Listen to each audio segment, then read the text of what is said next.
Hi friends, I have another Ruth Heller book. This is the last one I have, and it's called How to Hide a Whip Poor Will and Other Birds. So let's read and find out more about camouflage. Oh, I wanted to show you something special. This book is actually signed, like it even, by Ruth Heller. 1987. It was a very long time ago. I didn't have her sign this book. I actually bought it used and was lucky enough to find out that it had her signature in it. Pretty fun.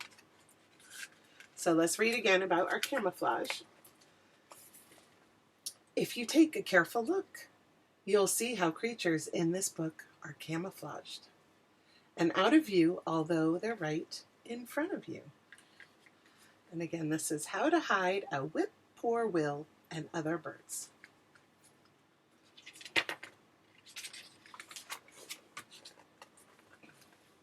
At night, the whippoorwill is heard because it's a nocturnal bird. By day, it rests upon the ground and cannot easily be found. Where is it? Look at it hiding right there, right by the stump and the dead leaves. It's pretty amazing. We wouldn't see it unless it moved. Nocturnal too. Remember, nocturnal means that they're awake at night and sleep during the day. The opposite of us. Nocturnal too is the potu, who in the jungle, likes to doze in, look at how pretty that bird is, these green feathers, likes to doze in an upright, rigid pose. Can you see it? Yeah, it's right there. All bright. Look how it blends in with the ferns. It's beautiful. These are called birds of paradise. They actually have those here. Pretty. It's an owl. At dawn, the screech owl shuts its eyes and then is hard to recognize. You see him? There he is. Remember, owls are nocturnal too, so he's sleeping during the day. That's why he closes his eyes at dawn in the morning. Ooh. In its tropical retreat, this plum-headed parakeet, how cute he is.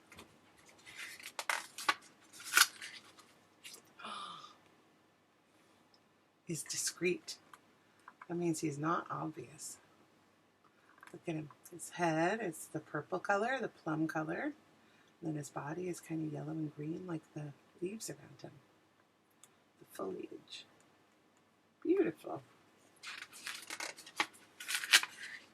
Ooh, look at that bird. With stripes upon her neck and breast, a bittern sitting on her nest sways.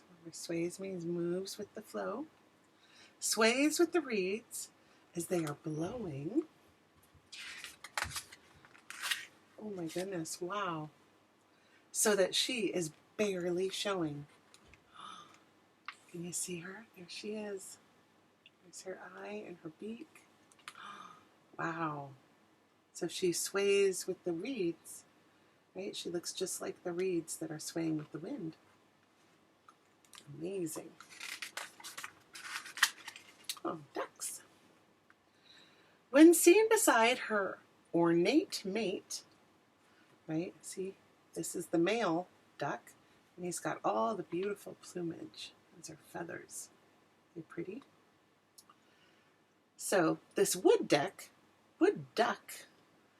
may not look first rate, right? She looks a bit plain compared to him, but there's a reason.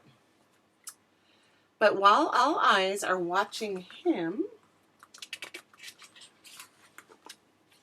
oh, she is roosting on a limb. See her right there? She's taking care of the eggs, isn't she? Very amazing. my goodness. The plover doesn't build a nest. Her eggs are unprotected. They look just like the rocks nearby and so go undetected. Do you remember when we had our friends come and visit us at the library and we actually had plover eggs that we were hiding and we learned about them? We actually have plovers here at our beaches and they lay eggs just like this, and so we always have to be careful that a rock is not an egg. So we protect them. And that's the end of our story. So this was How to Hide a Whippoorwill and Other Birds, including the plover that we have, by Ruth Heller. Thanks for listening, guys. I hope you love camouflage as much as I do. It's just fascinating.